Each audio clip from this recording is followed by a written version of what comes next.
All right, everybody, welcome back to the Two Disabled Dudes podcast. As many of you know, we're quickly approaching our 1-year anniversary for this show. So in 2 weeks, we'll publish an exciting episode that features some of our friends who have been listening all year long. It'll even include Jake and Matt, the other two dudes that helped make this podcast happen. But for now, we'd like to feature an episode that people have enjoyed throughout the year and given us lots of feedback on. In fact, it's even a favorite of ours. It's the genesis of this show, our very first episode. And just so you know, this particular episode we recorded 3 different times trying to figure out how to do what we're doing. So we hope you enjoy it times 3. Take a listen. You are listening to the Two Disabled Dudes podcast. I'm Kyle Bryant. And I'm Sean Baumstark. And together, we're navigating life with disability.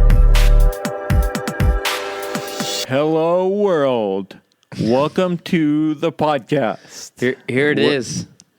What do you think of the opening? Was that pretty good or what? No, I think that's a good way to welcome everybody. Yeah, we're reaching out to the world here, This is our white flag. Hey, world, come listen. Our white flag. Are we giving up? We're surrendering? No, we're just... Yeah, I guess you're right. I don't know what. It's not white.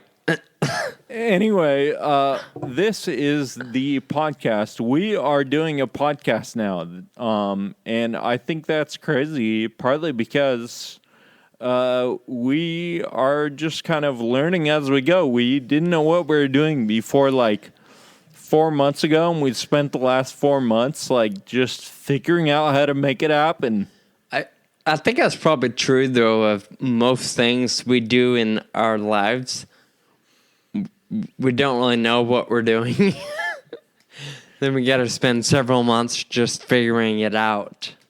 Yeah. I mean, it's happened for us, between us, 3 or 4 times before where I go, hey, Sean, I think we should ride our bikes to Las Vegas.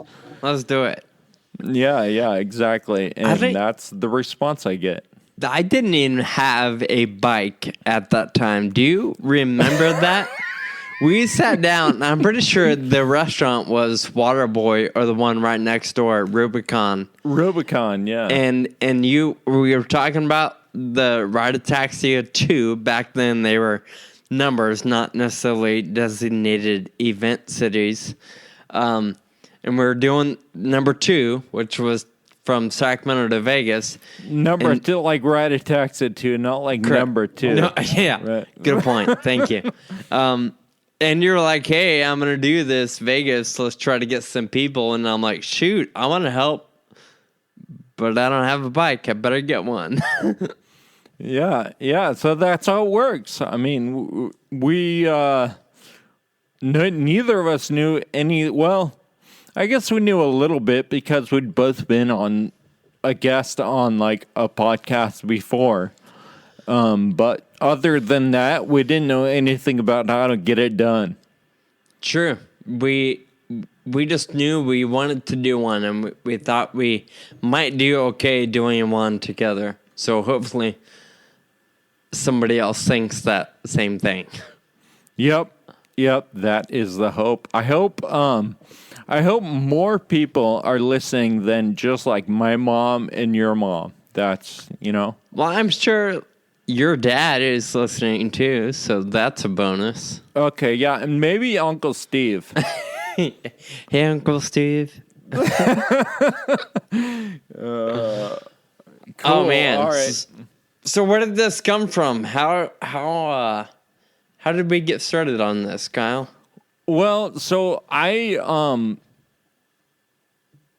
was watching the movie, the documentary that we're both in, and just realizing how much stuff is in there that just is sort of applicable to everyday life. And, partly it was just me wanting to discuss it and figure it out more and go a little bit deeper in some of the topics. And I was like, oh, that would be good for a podcast. And then somebody called me up, emailed me and invited me on one of their podcasts. And it went really well. And I was like, you know what? If they can do it, I think Sean and I can do it. And so that's kind of where it came from. And I called you up on my way back from an event. I was driving with a hands-free headset. So good job. Proud trying of to be you. safe in the car. And, we started talking and decided we wanted to do it. And 4 months later, here we are. Yeah, hopefully we're getting it all worked out. There were a lot of things we had to figure out once we both decided, let's do a podcast.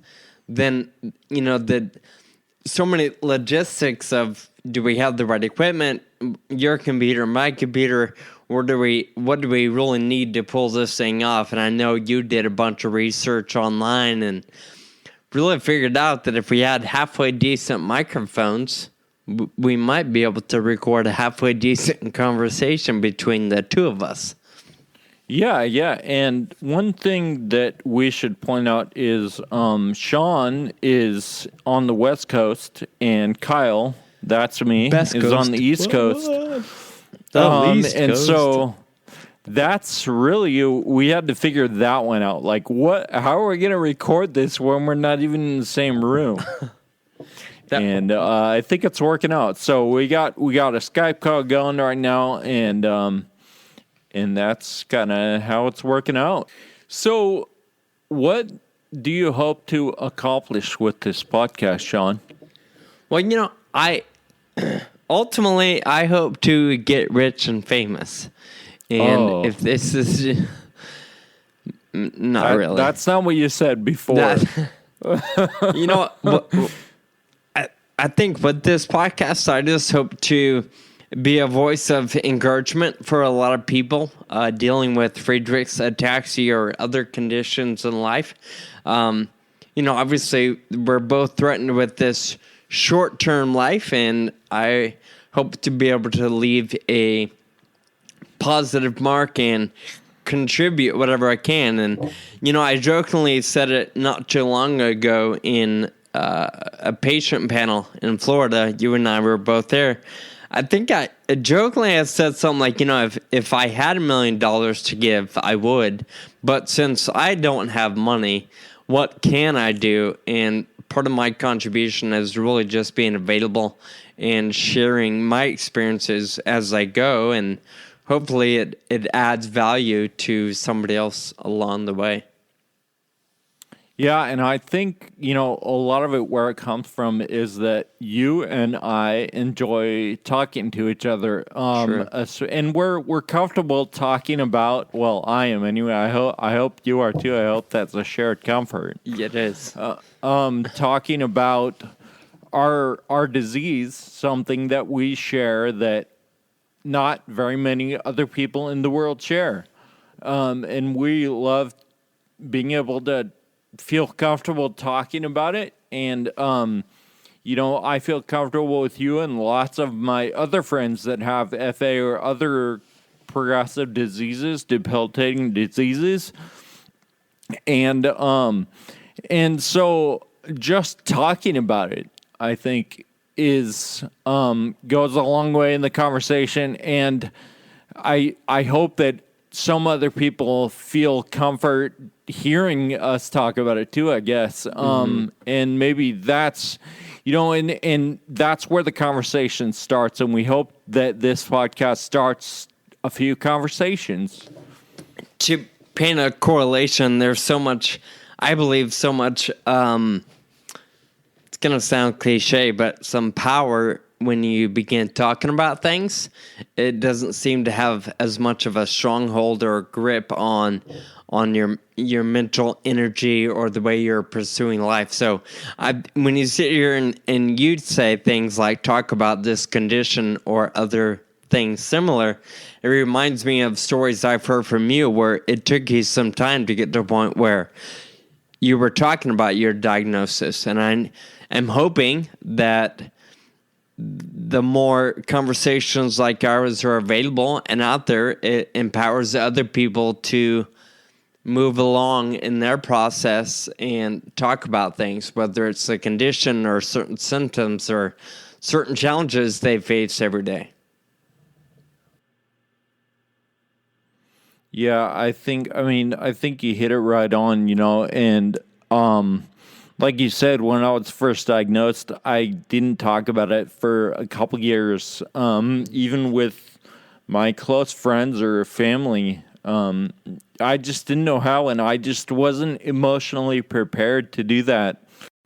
I just wasn't prepared to do that at age 17, and I think that my family was incredible because my parents, during the time when I wasn't ready to talk about it, they were going to support group meetings. They were looking stuff up online and starting to discover all these things. As hard as that was, to see the future of what this disease had in store for our family, when I was ready to talk about it, they were prepared with at least the beginning of answers, and at the very least, they knew where to find the answers we might be looking for.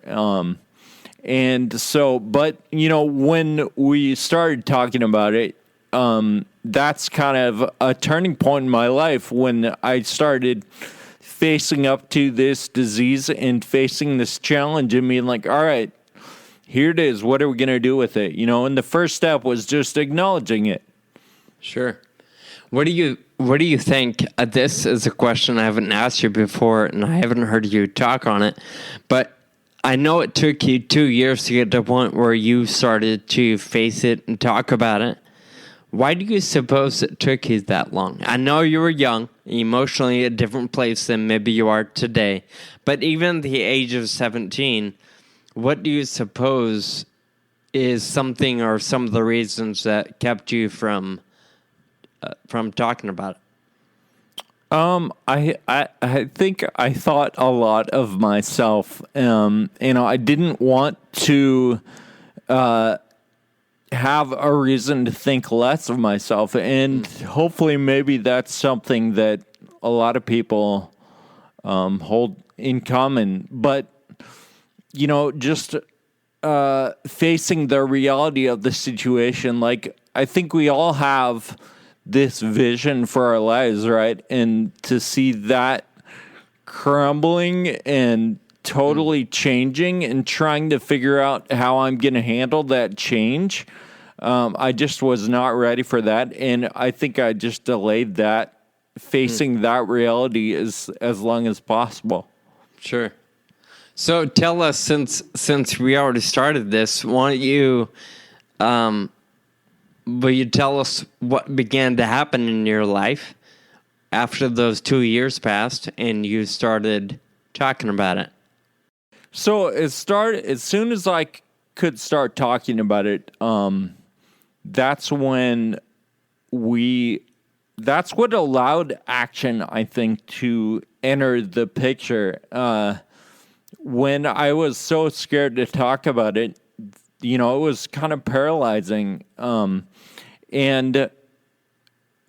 Once I faced it and I realized I had so much support around me in my family and my friends, I realized that I could do this, and,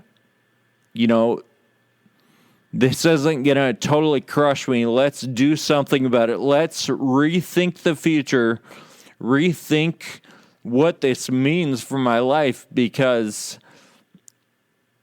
life is not over, which was definitely one thought that entered my mind. And there's a lot more life to live, so let's figure out what to do with it. And that Kyle is talking about, we'll get into a little more detail here momentarily, but Kyle said it, and I think I did too. Friedreich's ataxia is the disease, neuromuscular condition that Kyle and I have both been diagnosed with. Kyle at the age of 17, me at the age of 25, and it causes a whole bunch of damage to our entire body and threatens to end life early due to heart disease. But Kyle is really good at explaining the science behind this disease. So, Kyle, we'll get to that in a minute. But the it that we're talking about, what would you say, once you began to talk about it and, like you said, it allowed for action to enter the picture and begin to be a part of the journey, what are some of the steps you initially took? These are tough questions, dude. So I think really it began with just being able to think past FA and think past this huge insurmountable challenge that it seemed to be. And that's when ideas started forming in my head with how am I going to respond to this challenge? And I think that's really how it began, like sort of just in my head, being able to think about it.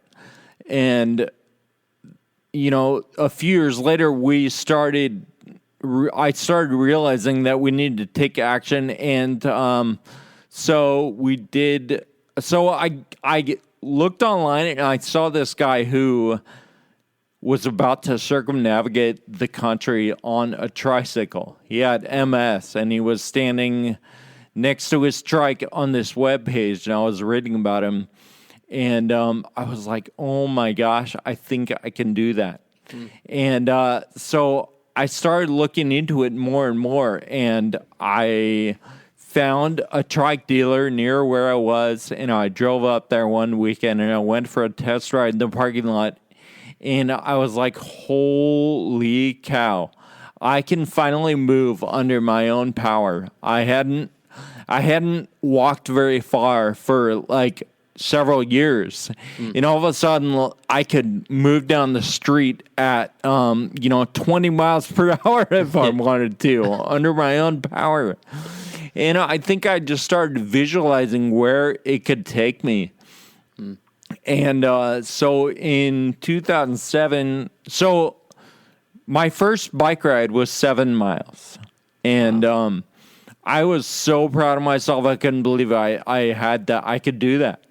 And now I did 14 and 25 and then 50. And then only 4 months after my first ride, I went for a century ride. Wow. And I was the last one on the road, but I finished it. I did it. It's huge. And from then on, the sky was the limit. Sure. So I decided to do a cross-country bike ride. Starting in San Diego, my dad and I rode our bikes to Memphis, Tennessee.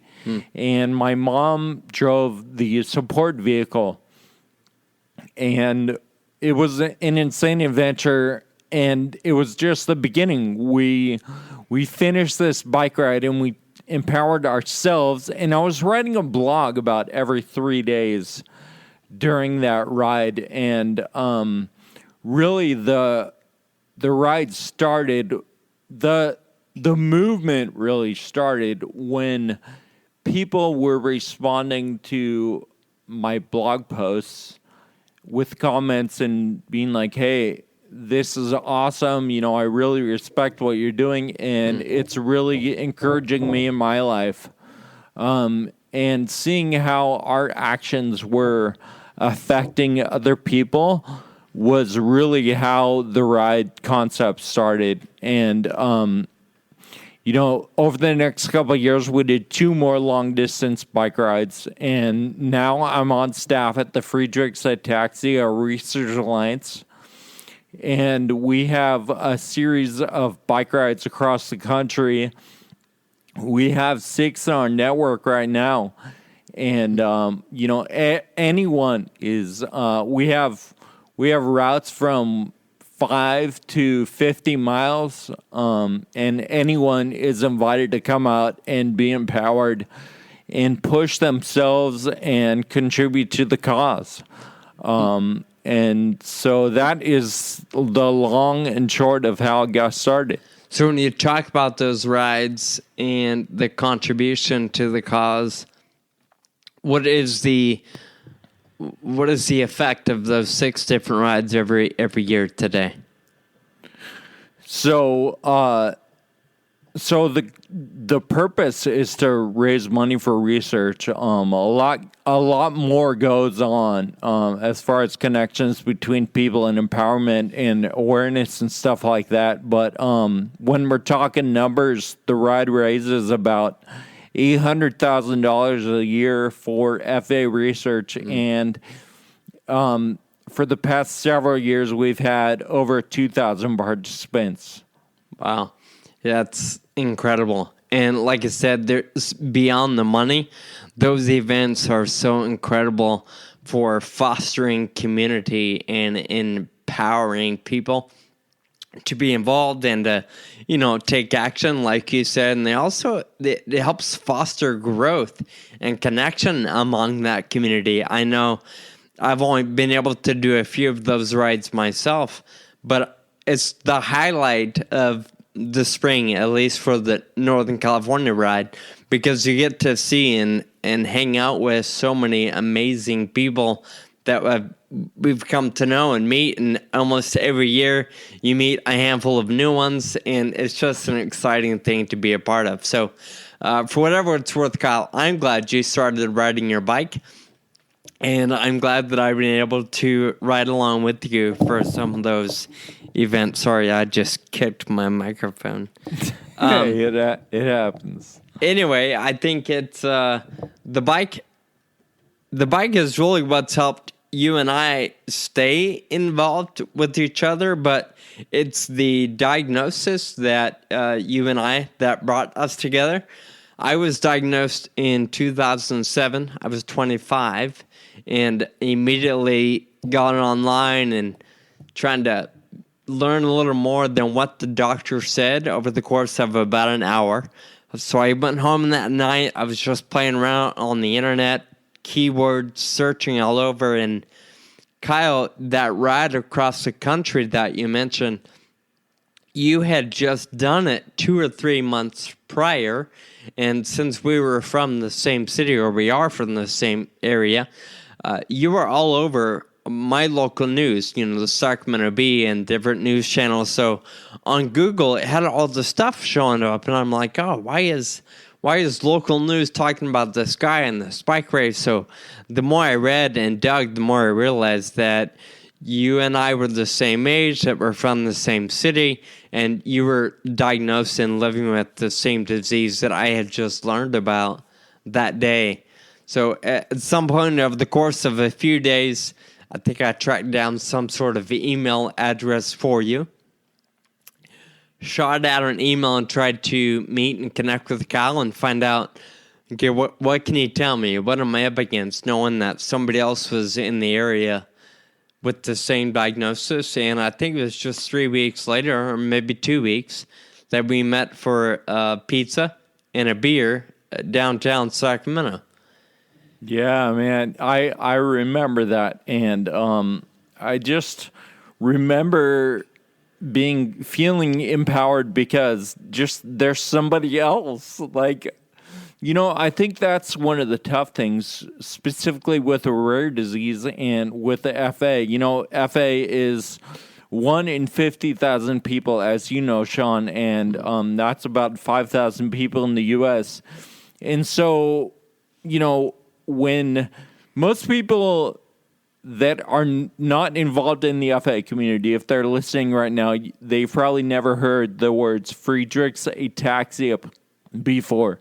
Mm-hmm. And so when you're first diagnosed, you feel so alone and isolated. And just to have someone to talk to about it, like we were saying before, maybe I'm repeating myself, but that meeting over beers was just to have someone to have a beer with and understand what you're going through was incredible. I think it's funny that we mentioned beer because one of the symptoms of Friedreich's ataxia is this total gait distribution. So it causes us to have a lack of control and balance, control of our muscles, especially legs and arms, and of course a destroyed sense of balance and a slurred speech. You can probably hear it in our talk today.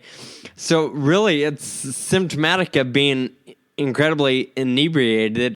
And I remember being at the restaurant, and back then I was a good boy, and I didn't really drink much of anything. And I remember you had ordered a beer, and I still hadn't experienced too many symptoms, but the doctor told me about them, and I read all about them, and I experienced them to some degree. I remember asking you specifically if it was okay for you to have that beer, or if it was going to make things worse for you. Yep. Because even then, I didn't know the effects of it. Yeah. And of course, it does make things worse if you're talking about the physical symptoms. Sure. And of course, that's only temporary. But, so it is absolutely to be used in moderation and, with a certain amount of perspective and respect, but, it's not going to kill you. Yeah, it's not, well, like I said, it's good to know that the heightened symptoms the heightened effect is just temporary. It's not going to cause any permanent damage. Right. Just and so because you drank. So I think we should probably let our listeners know and point out specifically that we're not drunk right now, right, Sean? I mean, I guess I'm 3,000 miles away from you, so I can't really see know. beyond your computer screen, so you could be drunk. But anyway, one of the symptoms, so FA affects all muscle coordination from the toes to the fingertips. And a group of those muscles are muscles we use to talk. And so that's why we sound like we're drunk. We haven't been drinking, but that's why we sound like it. So the genetics of FA. So DNA is a series of codes, and one of those codes is GAA. Most of the general public has less than 30 repeats of GAA at that code in their DNA. I have 450. Some of our friends with FA have over 1,000, up to like 1,500 repeats of GAA in their DNA. When that code gets decoded, it makes a protein called frataxin. I don't make enough frataxin. Sean doesn't make enough frataxin. All of our friends with FA, they lack frataxin. And so that is the thing that causes dysfunction. It causes things like extreme fatigue, chronic fatigue, and slurred speech, balance and coordination issues, and vision loss, hearing loss, and life-shortening heart complications. Unfortunately, heart complications are the leading cause of death for somebody with FA.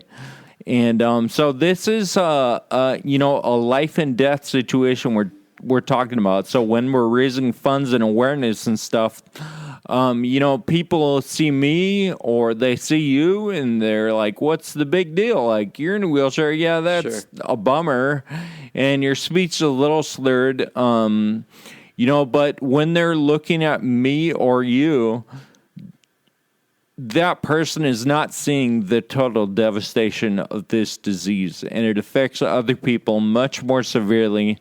And that's what we are working to reverse. And so a little more about FA, how it's inherited, which is a common question, is so it's a double recessive trait. So I got one bad gene from mom and one bad gene from dad, but they had no idea because they had no symptoms. I had a 25% chance of receiving both of their recessive genes, and I was the lucky recipient. Same thing with Sean too. So it's inherited the same way, and so like I mentioned before, that's 1 in 50,000 people that is affected by FA.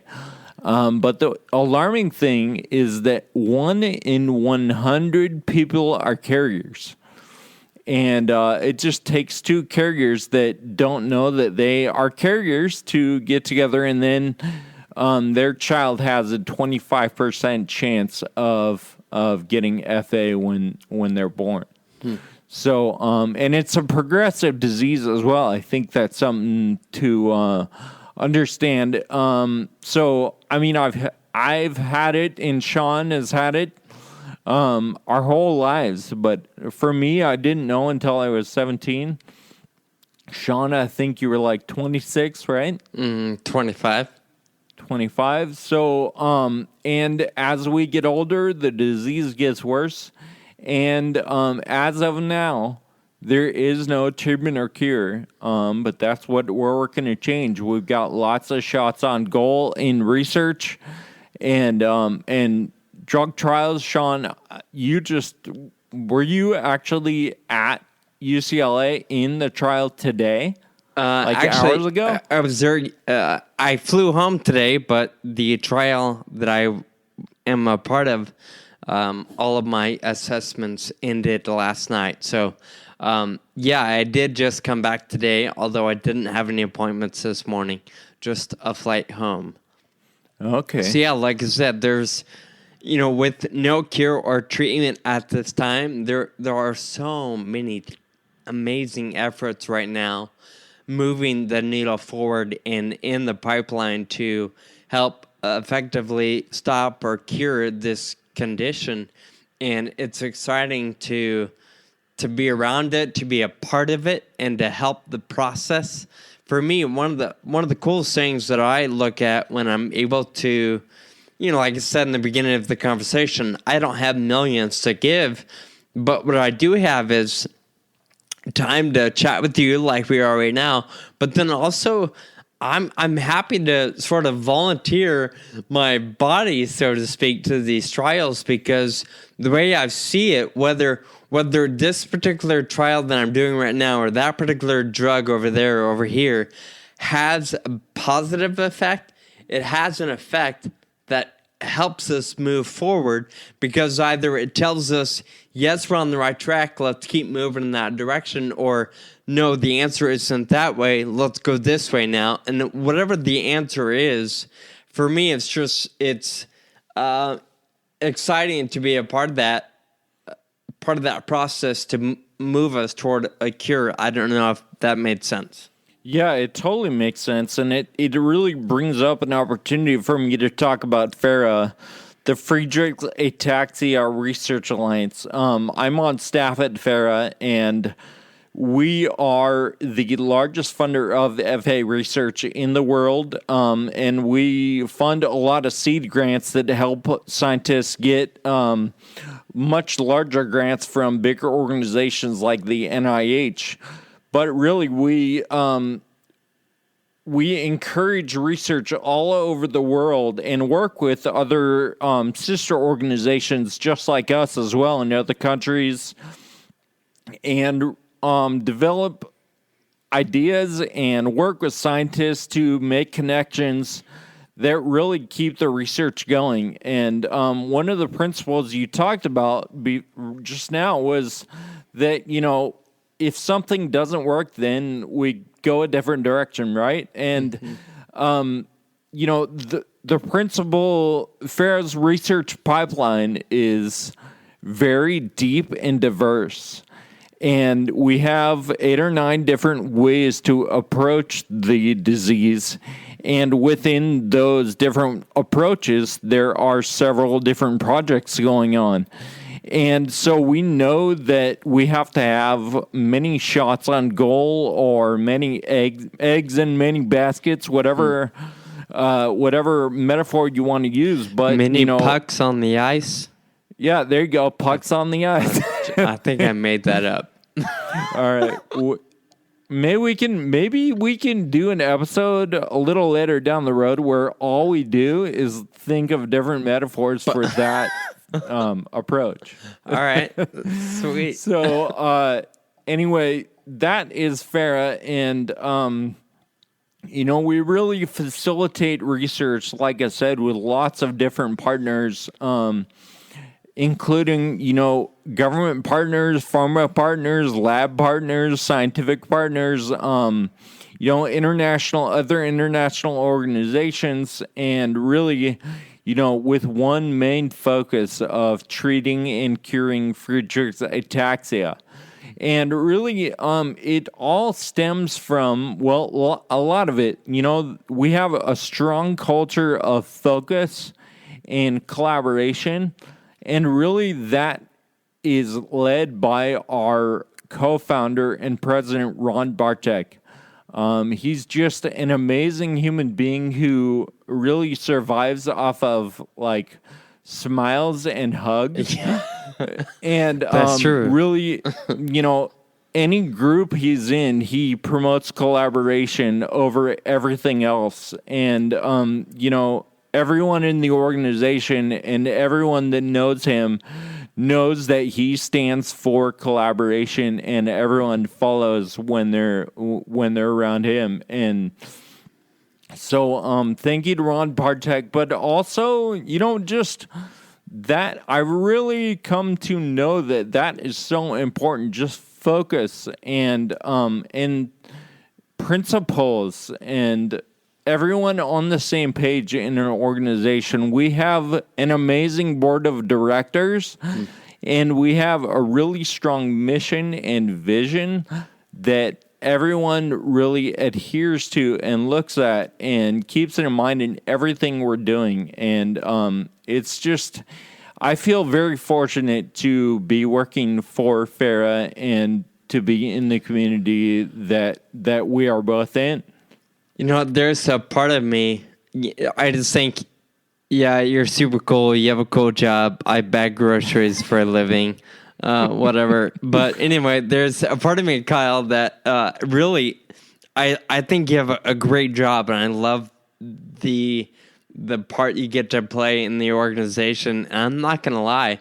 I send a letter and a petition to Ron every March, asking him to replace you with me.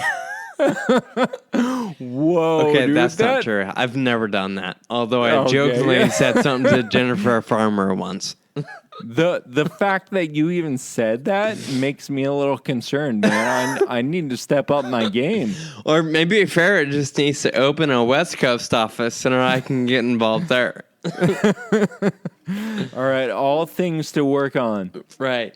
Well, I think it's cool, and I love that you shared so much about Farah, because at the end of the day, no matter what we're doing, or no matter what the day job is, or our level of progression, or our level of ability, all things said and done, like I said, Farah is the leading organization worldwide, leading the efforts in battling this condition. So it's an exciting organization to be connected to be related to help with, and to do whatever we can to move the needle forward, which, like you mentioned, this drug trial I'm doing right now is facilitated because of organizations, or really because of Farah. So even though I'm not on staff, I'm happy to be connected to him and be a part of the community in whatever capacity I can be.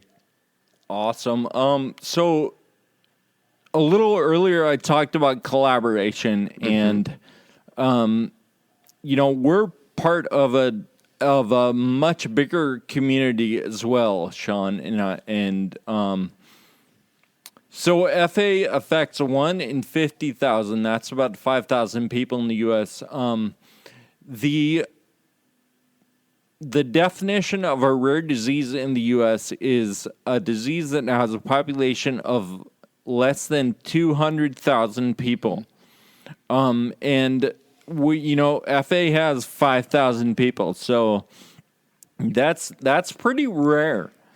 And but if we consider ourselves in the group of rare diseases in general, all these diseases that have a population of less than 200,000, that's 7,000 different diseases. And that means there's 25 million people in the U.S. that have a rare disease.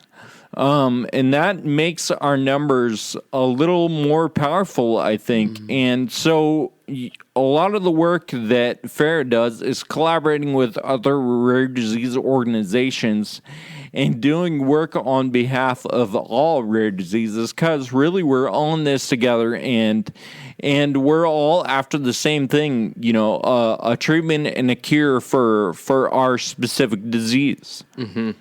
That's true. I think you also make it's a good point, and also helps tie in really part of the reason why you and I are doing this podcast. Sure, we want to call attention to Friedreich's ataxia, we want to help raise awareness, but it goes beyond that particular disease itself, which is really what I think help bring you and I together, and we have the same thought process of making the most out of life while we can, simply because we can. And really part of the reason why we're even having these conversations together is to help encourage people in the world to do the same, whether they're up against Friedreich's ataxia or Huntington's or MS or cancer or whatever the issue is. There's still so much more to life than just that condition or just that disease. And I think you made a great point earlier when you asked the question, Kyle, what can I do in spite of it? Or what can I do with this in mind? How can I still take action even though I'm living with this condition? And that's really a part of the reason why you and I are having this conversation today and every other day that we record. Yep. Yeah. And to have this conversation and include so many other people that have, a similar mindset, I think it's one of the things I'm excited about. I mean, this is our first episode, and I'm just excited to see what happens, really, and just to hope that these conversations are just the beginning of hopefully what might be. Absolutely. Then it's good. I was just thinking we're definitely gonna have to bring on some other people, because I don't know that we're gonna be that effective, just you and I. We're gonna need some other value adding folks to jump in on the conversation with us. Yeah, we talked about it, Sean, and we're gonna bring in some people who are perhaps experts on clinical trials, adaptive sports, adaptive equipment, maybe, a lot of different topics. I think we're definitely going to try to bring in people who know a lot more than you or I do about all this stuff that we want to talk about. For sure. I think that's also, it seems to me a perfect and natural time to A, say welcome again to all of our listeners today, and then B, invite you to come along for the conversation and get involved. You can find us online at twodisableddudes.com. Connect with Kyle and I on Facebook or Instagram or whatever platform you enjoy the most, and let us know what Kyle and I can bring to the conversation that might be helpful or useful for you. If you have questions or thoughts or comments or suggestions or sponsor ideas so we can make millions, whatever it may be, we just invite you to hang out with us and to keep giving us some input to make this better and effective. I couldn't have said it better myself. Sean, this has been awesome. I'm really excited for the podcast, and thank you for the conversation today. Absolutely. This is a great one. And, before we sign off, there are probably a couple of people we want to say thank you to before we wrap this up. What do you think, Kyle? I think of Yeah. one lady in particular that really helped us get to where we're at today. And she's a friend of yours, and you brought her to the table. So I'll let you talk about her for a minute. Yeah, Lindsay Rourke really helped us put together the vision for this podcast and really helped us get on track with finding our voice and trying to make sure that this is not our only episode. Planning for the future and making sure we can execute into the future. So thank you, Lindsay, for getting us started. Yes, absolutely. Thank you, Lindsay. And then I don't know if we've mentioned it. I guess we haven't mentioned it before. This is episode number 1, or the introduction to Two Disabled Dudes podcast. But Kyle and I have a mutual friend who's also living with Friedrich's ataxia. Jake Tompkins is the guy putting the music to the podcast and helping us piece together our phone calls. So, Jake, thank you for your help and what you're doing to make this thing work. Yeah, Jake. Yeah. Kyle, looking forward. What is this? Every other week. So looking forward to our next conversation, and of course, looking forward to connecting with the others in the community. Thanks for listening today. Yep. Thank you, Sean, and all you listeners. We will see you next time. Thanks a lot. Thank you for listening to the Two Disabled Dudes podcast. To find this episode and links to some of the stuff we talked about today, find us online at twodisableddudes.com or subscribe on iTunes. We'd like to hear from you and feature your feedback and questions on future podcasts.